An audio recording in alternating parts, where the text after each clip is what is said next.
ಉಡುಪಿ ಜಿಲ್ಲೆಯಾದ್ಯಂತ ಜೋರು ಮಳೆ, ರೆಡ್ ಅಲರ್ಟು ಘೋಷಣೆ ಮಾಡಿದ್ವಿ, ಶಾಲೆಗೆ ರಜೆಯನ್ನು ಘೋಷಣೆ ಮಾಡಿದ್ವಿ. ಅದಕ್ಕೆ ಇವತ್ತು ಖುದ್ದಾಗಿ ನಾವೇ ಬಂದು ವೀಕ್ಷಣೆಯನ್ನು ಮಾಡ್ತಾ ಇದ್ವಿ. ಗುಜ್ಜರ ಬೆಟ್ಟಕ್ಕೆ ಈಗ ಫಸ್ಟ್ ಸ್ಟಾರ್ಟ್ ಮಾಡಿದ್ದು ಇಲ್ಲಿಂದ ಶುರು ಮಾಡಿದ್ದೀವಿ. ಸೊ ಸಾಯಂಕಾಲವರೆಗೂ ಎಲ್ಲೆಲ್ಲಿ ಹಾನಿಯಾಗಿದೆ, ಯಾರ್ಯಾರಿಗೆ ತೊಂದರೆ ಆಗಿದೆ, ಎಲ್ಲ ಗುಡ್ಡ ಕುಸಿತ ಆಗಿದೆ, ಅದೆಲ್ಲ ವೀಕ್ಷಣೆ ಮಾಡಿ ಮುಂದೆ ಏನೇನು ಕ್ರಮ ತಗೊಳ್ಕೊಳ್ಬೇಕೋ ಅದು ತಗೊಳ್ತೀವಿ.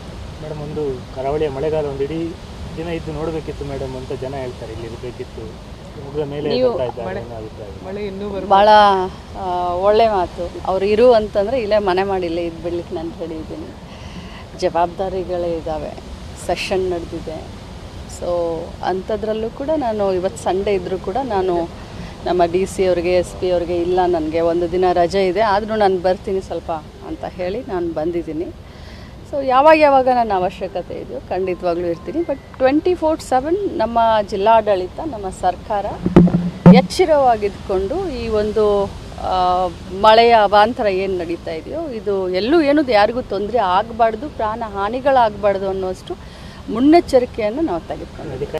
ಉಡುಪಿ ಜಿಲ್ಲೆಯಾದ್ಯಂತ ಜೋರು ಮಳೆ, ರೆಡ್ ಅಲರ್ಟು ಘೋಷಣೆ ಮಾಡಿದ್ವಿ, ಶಾಲೆಗೆ ರಜೆಯನ್ನು ಘೋಷಣೆ ಮಾಡಿದ್ವಿ. ಅದಕ್ಕೆ ಇವತ್ತು ಖುದ್ದಾಗಿ ನಾವೇ ಬಂದು ವೀಕ್ಷಣೆಯನ್ನು ಮಾಡ್ತಾ ಇದ್ವಿ. ಗುಜ್ಜರ ಬೆಟ್ಟಕ್ಕೆ ಈಗ ಫಸ್ಟ್ ಸ್ಟಾರ್ಟ್ ಮಾಡಿದ್ದು ಇಲ್ಲಿಂದ ಶುರು ಮಾಡಿದ್ದೀವಿ. ಸೊ ಸಾಯಂಕಾಲವರೆಗೂ ಎಲ್ಲೆಲ್ಲಿ ಹಾನಿಯಾಗಿದೆ, ಯಾರ್ಯಾರಿಗೆ ತೊಂದರೆ ಆಗಿದೆ, ಎಲ್ಲ ಗುಡ್ಡ ಕುಸಿತ ಆಗಿದೆ, ಅದೆಲ್ಲ ವೀಕ್ಷಣೆ ಮಾಡಿ ಮುಂದೆ ಏನೇನು ಕ್ರಮ ತಗೊಳ್ಕೊಳ್ಬೇಕೋ ಅದು ತಗೊಳ್ತೀವಿ.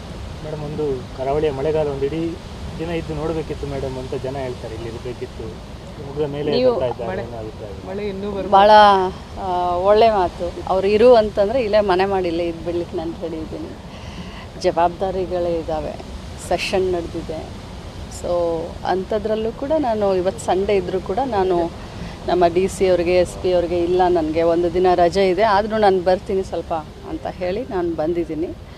ಸೊ ಯಾವಾಗ ನನ್ನ ಅವಶ್ಯಕತೆ ಇದೆಯೋ ಖಂಡಿತವಾಗ್ಲೂ ಇರ್ತೀನಿ. ಬಟ್ 24/7 ನಮ್ಮ ಜಿಲ್ಲಾಡಳಿತ, ನಮ್ಮ ಸರ್ಕಾರ ಎಚ್ಚರವಾಗಿದ್ದುಕೊಂಡು ಈ ಒಂದು ಮಳೆಯ ಅವಾಂತರ ಏನು ನಡೀತಾ ಇದೆಯೋ ಇದು ಎಲ್ಲೂ ಏನದು ಯಾರಿಗೂ ತೊಂದರೆ ಆಗಬಾರ್ದು, ಪ್ರಾಣ ಹಾನಿಗಳಾಗಬಾರ್ದು ಅನ್ನೋಷ್ಟು ಮುನ್ನೆಚ್ಚರಿಕೆಯನ್ನು ನಾವು ತೆಗೆದುಕೊಂಡಿದ್ದೀವಿ.